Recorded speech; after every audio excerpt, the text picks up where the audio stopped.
चलिए बच्चों, क्लास 10 का भारतीय भवन का मैथ है, प्राथमिक गणित, दास गुप्ता जी का ये लिखा हुआ किताब है। हम लोग नियामक ज्यामिति का प्रश्नावली 1A का पूरा सॉल्यूशन पिछले वीडियो में करके अपलोड कर दिया। अगर आप लोगों ने उसे नहीं देखा है तो उसे ज़रूर देख ले।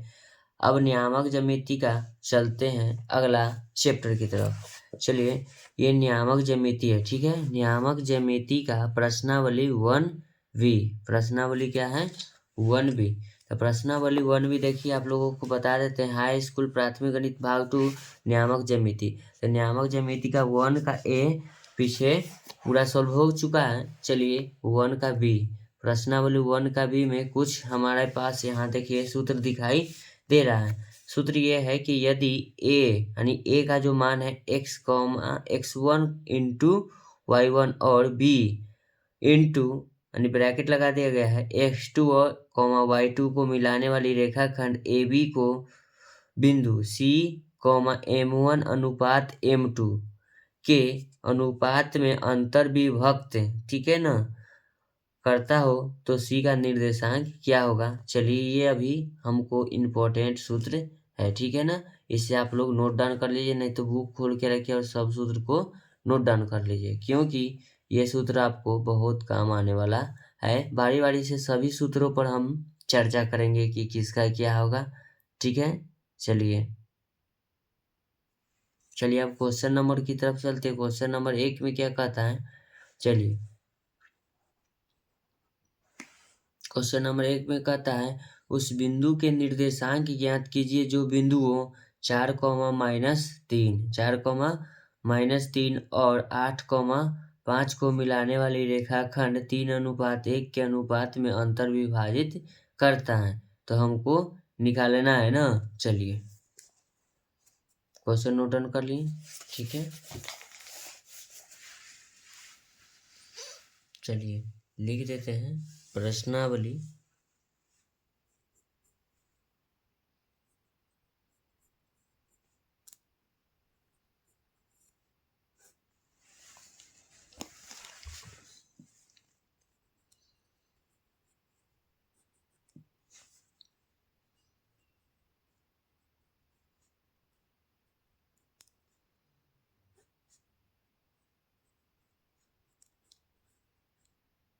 नियामक ज्यामिति, ठीक है। प्रश्नावली 1 का B। चलिए, हम लोगों को अभी वेरी वेरी इंपॉर्टेंट सूत्र का जो काम आने वाला है, चलिए हम लिख देते हैं C के निर्देशांक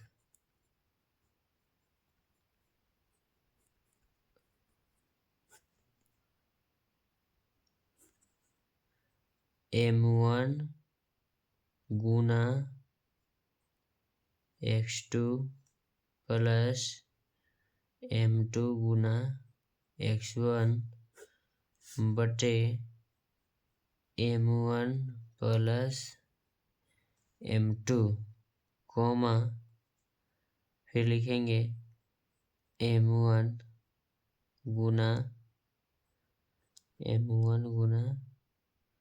y2 प्लस m2 गुना y1, ठीक है। बटा में लिखेंगे m1 प्लस m2 लिखेंगे। चलिए, क्वेश्चन कहता था, देखिए क्वेश्चन एक बार और हम लोग देख लेते हैं। कहता है उस बिंदु का निर्देशांक ज्ञात कीजिए जो बिंदु 4, -3 और 8, 5 को मिलाने वाली रेखाखंड को 3:1 में विभाजित करता है ना। चलिए, कोई एक रेखाखंड मान लेते हैं, ध्यान दीजिएगा। ये रहा, ये भी, यहाँ से यहाँ एक रेखाखंड हमने मान लिया। कोई बिंदु C यहाँ है, ठीक है ना। तो सबसे पहला बिंदु दे रखा है 4, -3। उसके बाद ध्यान दीजिएगा आप लोग 8, 5। C मालूम नहीं है तो C का निर्देशांक हम मान लेते हैं x, y। नहीं दिया है।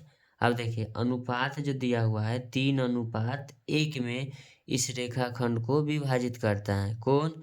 सी बिंदु, तो 3:1 में मान लेते थे 3 हुआ, ये 1 हुआ, 3:1 में विभक्त हो गया। इसको कहते हैं M1, इसको कहते हैं M2। ध्यान दीजिएगा, हो गया। अब नीचे क्या लिखते हैं समझिएगा, इसको लिखते हैं x1, इसको लिखेंगे y1, फिर इसको लिखेंगे x2, इसको लिखेंगे y2। ध्यान में आ गया। चलिए अब सूत्र की तरफ चलते हैं, तो लिख देते हैं डायरेक्ट। पहले अलग अलग इस बार बनाते हैं। c का x निर्देशांक, c का x निर्देशांक बराबर लिखेंगे। x निर्देशांक का मतलब है इसमें x वाला लेना है। ध्यान दीजिएगा, जो सूत्र में लिखे हैं ना केवल इसको लेना है, अलग अलग हम कर रहे हैं, ठीक है। चलिए, तो x निर्देशांक में हम लोग लिखेंगे बच्चों x1 m1 गुना x2 प्लस m2 गुना x1 बटे m1 प्लस m2, ठीक है। चलिए m1 प्लस क्या लिख देंगे m2। अब देखिए क्या करते हैं, यहाँ ध्यान दीजिएगा, बराबर लिखेंगे m1।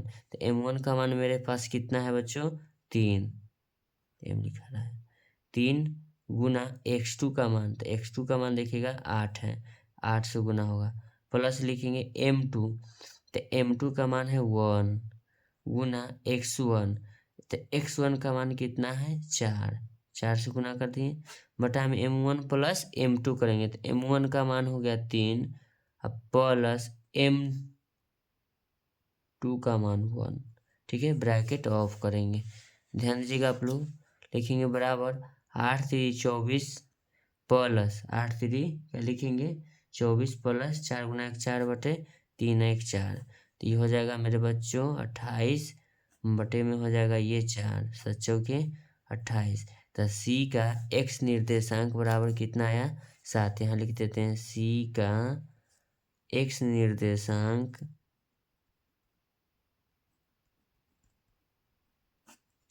निर्देशांक बराबर 7 हो गया। अब सी का y निर्देशांक निकालेंगे, तो लिखेंगे सी का y निर्देशांक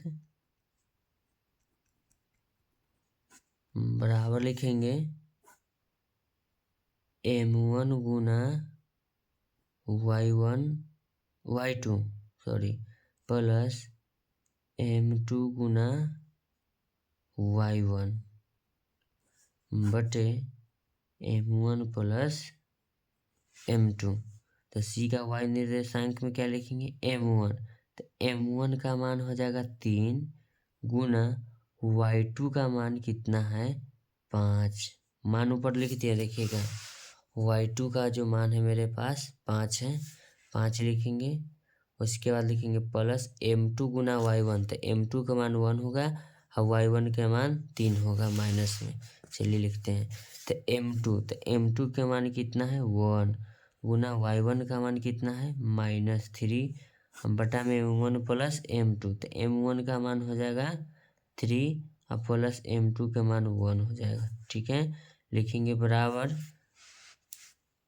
5 तिहाई 15 प्लस 3 गुना 1 -3 बटे में लिखेंगे 4।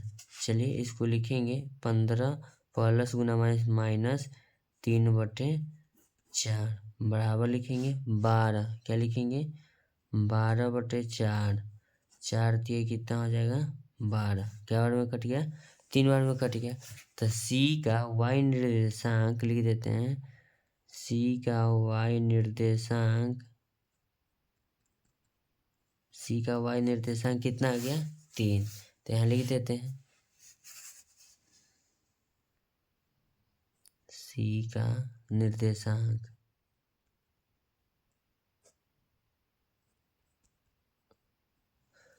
निर्देशांक बराबर लिखेंगे x, y माने थे ऊपर, सी का निर्देशांक हो जाएगा। चलिए तो सी का निर्देशांक में लिख देते हैं यहाँ 7,3, ठीक है।